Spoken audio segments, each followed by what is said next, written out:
Hello everyone, प्यारे विद्यार्थियों, अभी हम लोगों ने कल के क्लास में ट्रांसफॉर्मेशन के इंट्रोडक्शन से लेकर के एक उदाहरण को समझा। आज हम कल से ही आगे बढ़ते हुए जो कुछ भी ट्रांसफॉर्मेशन या रिमूव टू से संबंधित रूल है, हम उसको क्रमबद्ध तरीके से जानते हुए आगे बढ़ेंगे। इससे पहले यदि आप लोगों ने चैनल को सब्सक्राइब नहीं किया है तो चैनल को सब्सक्राइब, लाइक, शेयर ज़रूर करें। बच्चों, कल के स्ट्रक्चर में देखा हम लोगों ने, यदि वाक्य की बनावट सब्जेक्ट वर्ब प्लस हम लोगों ने चर्चा किया था एडवर्ब यानी बड़का टू प्लस उसके बाद एडजेक्टिव प्लस इन्फिनेटिव। इन्फिनेटिव की चर्चा करते हुए हम लोगों ने ये भी कहा था इन्फिनेटिव होता है वर्ब टू प्लस वर्ब की फर्स्ट फॉर्म, ठीक, ये इन्फिनेटिव यदि इसकी बनावट हो स्ट्रक्चर की। अब इससे संबंधित हम लोगों ने कल एक समझा था, क्या कोई एक उदाहरण जो कि कल हम लोगों ने समझा, मैं उसको पहले समझाने की कोशिश करता हूँ। He is too weak to walk, शायद कल ही हम लोगों ने एक उदाहरण समझा हुआ था। तो बच्चों देखो, जो स्ट्रक्चर है क्या ये जो जैसे लिखा हुआ हमने स्ट्रक्चर पे बेस्ड है, तो इसको आइए पहले देख लेते हैं। सब्जेक्ट है, वर्ब है, टू है, एडजेक्टिव। कहीं कहीं ये आपको पास्ट पार्टिसिपल आएगा तो पास्ट पार्टिसिपल एडजेक्टिव का ही कार्य करता है। उसके बाद इन्फिनेटिव, तो इन्फिनेटिव में टू प्लस वर्ब, वाक माने टालना, उसके पहले टू, ठीक, यानी ये बड़ा टू और ये छोटा टू हम लोगों ने कल इसके बारे में चर्चा किया हुआ था। तो हाँ है, तो देखो जब हम ट्रांसफॉर्म करेंगे, क्या करेंगे बच्चों, ट्रांसफॉर्म, यदि हम उसको ट्रांसफॉर्म करते हैं तो हम लोगों ने कहा था इसका स्ट्रक्चर हो जाएगा subject plus verb plus two, और टू को हम बदलेंगे शो में, किसमें, शो में, प्लस एडजेक्टिव है तो हम एडजेक्टिव लिखेंगे, और एडजेक्टिव के बाद बच्चों यहाँ दैट, क्या दैट, फिर उसके बाद यहाँ सब्जेक्ट, और यह वही सब्जेक्ट होगा जो यहाँ पर होगा, वही सब्जेक्ट होगा जो यहाँ पर होगा। उसके बाद कैन या कुड के साथ नॉट, ठीक, फिर हम लिखेंगे इन्फिनेटिव, क्या लिखेंगे, इन्फिनेटिव, लेकिन थोड़ा सा इसमें अंतर होगा, बदलाव होगा। यहाँ देखिए इन्फिनेटिव हमने लिखा टू प्लस वर्ब की फर्स्ट फॉर्म, और हमने यहाँ लिखा विदाउट टू का मतलब है कि जब हम यहाँ लिखेंगे इन्फिनेटिव तो जैसे यहाँ लिखा हुआ है टू प्लस वर्ब इन्फिनेटिव हो गया मिलके, तो हम सिर्फ इसी को लिखेंगे और टू को हटा देंगे, समझ में आया, टू को हटा देंगे। तो जो स्ट्रक्चर हम लोगों ने कल चर्चा किया हुआ था ट्रांसफॉर्म करने का, उसको हमने आज रिवीजन के तौर पे देखा। बच्चों हमने लिखा है यहाँ कैन या कुड। बहुत से बच्चों के पेट में दर्द हो रहा होगा कि कैन और कुड क्या है, कैन और कुड क्या है। तो कैन और कुड कुछ है नहीं बच्चों, इसके स्थान पे आप विल, डू, डज भी लिख सकते हैं। इसके स्थान पे आप वुड, कुड, डिड लिख सकते हैं, लेकिन कब, अगर यहाँ ये वर्ब प्रेजेंट को बोध कराएगा, यह जो वर्ब है, इस वर्ब को, अगर इस वर्ब में देखा जाए, आप यहाँ समझ लीजिए इस, एम, आर या फिर डू, डज, डिड, यानी ऐसा वर्ब जो प्रेजेंट टेंस का बोध कराए, किसका, प्रेजेंट टेंस। तो आप इसको समझने के लिए इज, एम, आर समझिए, डू, डज समझिए, विल समझिए, या फिर ऐसा यदि ये प्रेजेंट का, यानी ये जो वर्ब है किसका बोध कराए, प्रेजेंट का, तो यहाँ हम कैन का यूज करेंगे, किसका यूज करेंगे, कैन का, किसका यूज करेंगे बच्चों, कैन का। अब कैसे समझ लेते हैं, ऊपर जो हमने लिखा हुआ है ये, जैसे इसी को ट्रांसफॉर्म करें तो इज किसका बोध कराता है, विकल्प हम लोगों ने आना कैन का, प्रेजेंट का, तो यहाँ हो जाएगा ही इज। टू को हमने बदला किस में, शो में, तो ये हमारा हो गया he is so weak, he is so weak that ही। अब बच्चों अगर हम यहाँ लिख दिए कैन के साथ नॉट तब तो सही है, अगर कहीं कुड लिख दिए तो वाक्य गलत। क्यों? क्योंकि यहाँ इज है और इसको इंडिकेट करता है प्रेजेंट टाइम या टेंस को। तो यहाँ हो जाएगा ही कैन नॉट वॉक। ठीक, इसको हम लोगों ने कल चर्चा किया हुआ था, उसी का एक short revision we can say. अब चलिए हम इससे आगे बढ़ते हैं और 2-4 उदाहरण को और समझने की कोशिश करते हैं। I am too tired to work. मेरे एक मित्र हैं, दिखने में ऐसा लगता है हवा चले उड़ जाएं, ठीक है, वो उनके लिए कह सकता हूँ I am too tired to work. मैंने कहा यार कुर्सी ला के दे दो, तो उन्होंने कहा यार मैं बहुत थका हुआ हूँ, कोनो काम नहीं कर पाऊँगा। तो मुझे ऐसा लगा कि उदाहरण उनको देना चाहिए, क्योंकि अपने इस वीडियो में मैं उनको अमर करना चाहता हूँ, तो मैंने उदाहरण दिया बच्चों। तो यहाँ देखो आई एम टू टायर्ड, तो यहाँ क्या है एम किसको इंडिकेट करता है? प्रेजेंट को। तो अगर इसको आप बनाते हैं तो हो जाएगा आई एम, टू को बदले हमने शो में, tired I am so tired that. अब बच्चों यहाँ आई है सब्जेक्ट, तो सब्जेक्ट दैट के बाद हम आई लिखेंगे, I can not, I can not. अगर यहाँ डू नॉट कर देंगे तभी सही रहेगा, आई कैन नॉट वर्क। ठीक, यदि बच्चों यहाँ अगर वाज हो जाए, क्या हो जाए? वाज। सब लोग नज़रें यहाँ टिकाओ, तेरी नज़रें किधर है? वाज इधर है। ठीक, वाज हो जाए तो वाज, अब यहाँ हमने लिखा है कैन, तो वहाँ हो जाएगा कुड। तो चलिए दूसरा क्या बनेगा ट्रांसफॉर्म, तो जाएगा I was so tired that I could not work. ठीक, तो आपका इस एम की वजह से ट्रांसफॉर्मेशन ये होगा, अगर वाज हो जा रहा है तो ट्रांसफॉर्मेशन ये होगा। आशा कर रहा हूँ कि आप समझ पा रहे होंगे विद्यार्थियों। चलिए और 2-1 रूल और जैसे कि हम बातें करेंगे बच्चों, अगले उदाहरण से समझते हैं। He is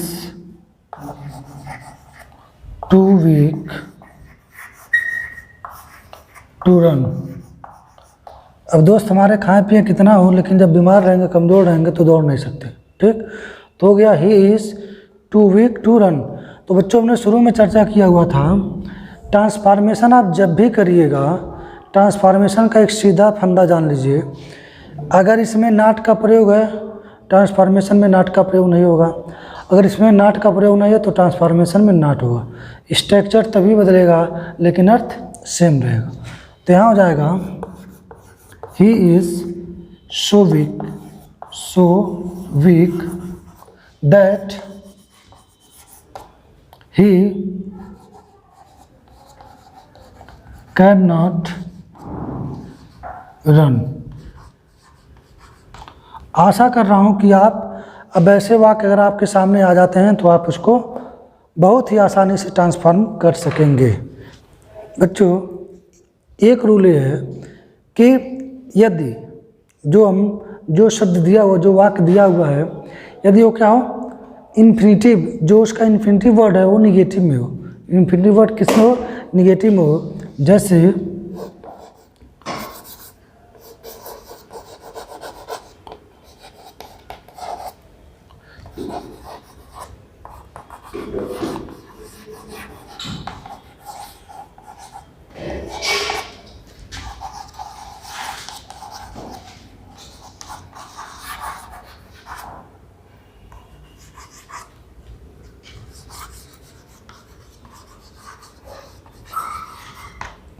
Rama is too intelligent not to solve all problems। बच्चों यहाँ देखा आपने नॉट का प्रयोग हुआ है, अर्थात हम इसको जब बनाएंगे तो नॉट को रिमूव कर देंगे। तो इसका हो जाएगा Rama is so intelligent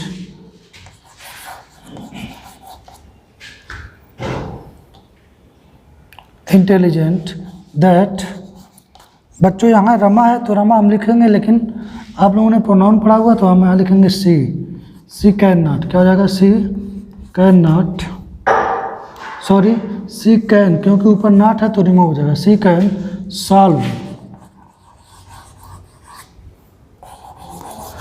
all problems.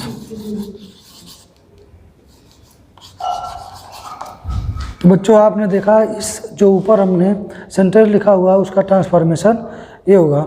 यहाँ नॉट का प्रयोग होने की वजह से कैन के बाद हमने नॉट का प्रयोग नहीं किया और ये ट्रांसफॉर्मेशन आपका बहुत ही आसानी से हो गया। चलिए हम अगले रूल की बात करते हैं। बच्चे अगले रूल की बात करें तो आपको स्क्रीन पे दिख रहा होगा जो रूल है। बच्चों कह रहा है यदि वाक्य का कर्ता जो है इट अथवा कोई ऐसी चीज़ हो जो बेजानदार हो अर्थात जिसमें जान ना हो, तो उस वाक्य में प्रयुक्त जो वाक्यांश हैं, वाक्यांश जिसको हम फ्रेजेस बोलते हैं, क्या बोलते हैं? फ्रेज, वाक्यांश हैं। जैसे वाक्यांश क्या आ सकते हैं तो आप देखिए, for me, for you, for them, for him, for her, for us. कह रहा है जो आपको रूल दिख रहा है कि जो वाक्य दिया हुआ है उसका जो सब्जेक्ट इट हो अथवा बेजानदार हो, वाक्य में जो वाक्यांश दिए रहेंगे तो हम उसको बदलते हैं। अगर अस दिया है तो बच्चों वी में, मी दिया है तो आई में, यू दिया है तो यू का ऑब्जेक्ट सब्जेक्ट यू होता है, देम दिया है तो दे में, हिम दिया है तो ही में और हर दिया है तो सी में। इसमें परिवर्तित करते हैं। कैसे करते हैं इसको हम रूल से समझेंगे, लेकिन आप एक बार और जानिए, यदि कोई वाक्य लिखा हुआ है और उसका सब्जेक्ट इट अथवा कोई बेजानदार चीज़ें हो तो और उस वाक्य में ऐसे वर्ड आपको लिखे हुए मिल जाए तो आप जो दैट है, दैट के बाद इन सब्जेक्ट का प्रयोग करेंगे। इतनी बात समझ में आई? आशा कर रहा हूँ आप समझ पा रहे होंगे। चलिए एक जैसे से समझने की कोशिश करेंगे प्यारे बच्चों। बच्चों एक उदाहरण से समझने की कोशिश करेंगे। जैसे मैंने लिखा, this box is too heavy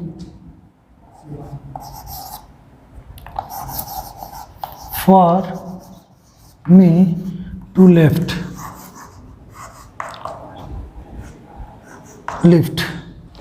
तो बच्चों आप लोगों ने देखा this box is too heavy for me to lift. आप देखिए ये जो दिया हुआ है सब्जेक्ट इट तो है नहीं, लेकिन कोई बॉक्स है, चाहे वो लकड़ी का होगा, चाहे लोहे का होगा, चाहे कोई चीज़, तो लग रहा है कोई बेजानदार चीज़ है जो जिसमें जान नहीं है। तो ये आपका सब्जेक्ट हुआ।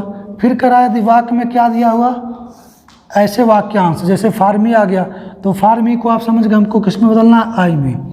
यहाँ दिस दिया हुआ है तो इसको जब ट्रांसफॉर्म करते हैं बच्चों, ट्रांसफॉर्म करेंगे तो आप देखें पहले हम लिखेंगे दिस बॉक्स। क्या लिखेंगे?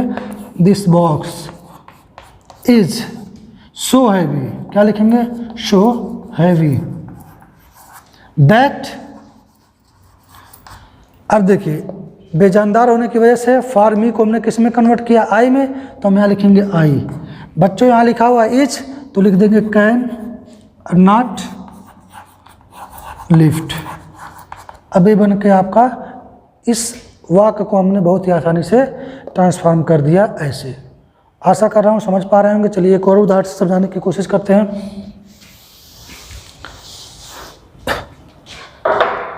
अगर लिखें the tree was too high for him to climb।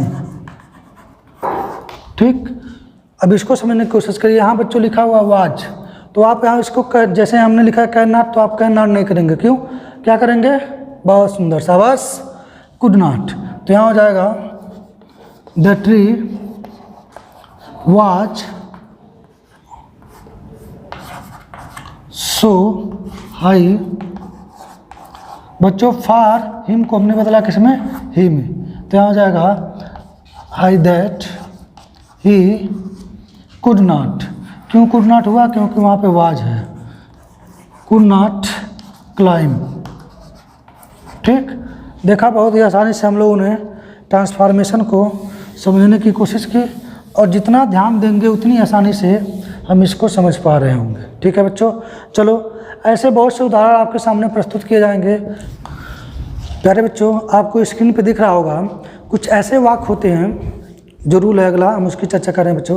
कुछ ऐसे वाक्य भी होते हैं जिनमें इन्फिनेटिव के स्थान पे फॉर प्लस नाउन क्या आते हैं, फॉर प्लस नाउन। जैसा कि आप स्क्रीन पे देख पा रहे होंगे कि फॉर प्लस नाउन, अभी तक हम लोगों ने फॉर के साथ प्रोनाउन पढ़ा था, लेकिन अब हम क्या, फॉर के साथ नाउन भी आता है। ऐसे वाक्य में दैट से प्रारंभ होने वाले जो भी क्लास है, यानी जो हम दैट के बाद वाले वाक्य की या क्लास की बात करें, अभी हम एक उदाहरण से समझने की कोशिश करेंगे, में क्रिया का प्रयोग बहुत ही सावधानी से करना होता है प्यारे विद्यार्थियों, क्योंकि जो वाक्य में दिया हुआ फॉर के पश्चात नाउन है, फॉर के पश्चात जो वर्ब है, फॉर के पश्चात क्या है, जो वर्ब है, सॉरी फॉर के पश्चात जो नाउन है या फॉर के बाद वर्ब का प्रयोग नहीं होता है। जब वर्ब का प्रयोग नहीं होता है तो ऐसे वाक्यों को ट्रांसफॉर्म करते समय हमको बहुत ही बारीकी से समझना पड़ेगा या बहुत ही बारीकी से उसे जानना है। जैसे एक उदाहरण से हम समझने की कोशिश करेंगे। His sorrow is too deep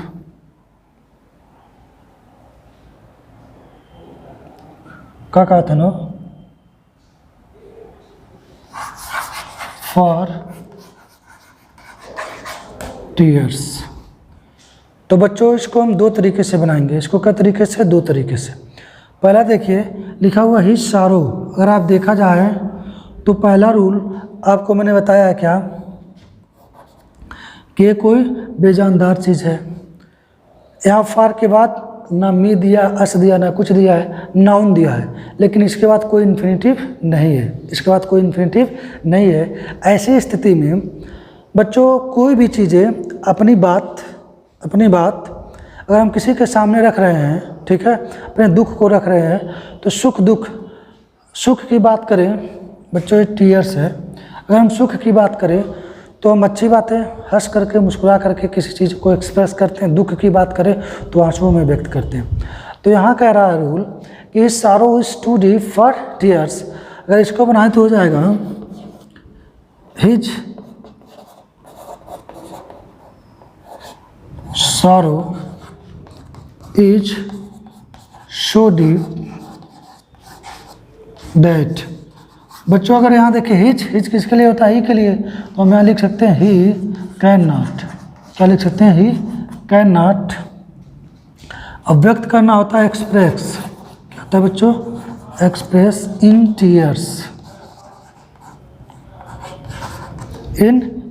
ठीक।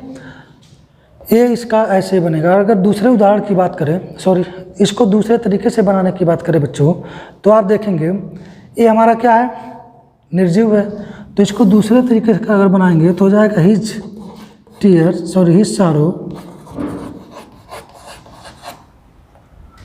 Is so deep that it होने की वजह से हम इसको पैसिव वॉइस में लिखेंगे, can not be expressed in tears,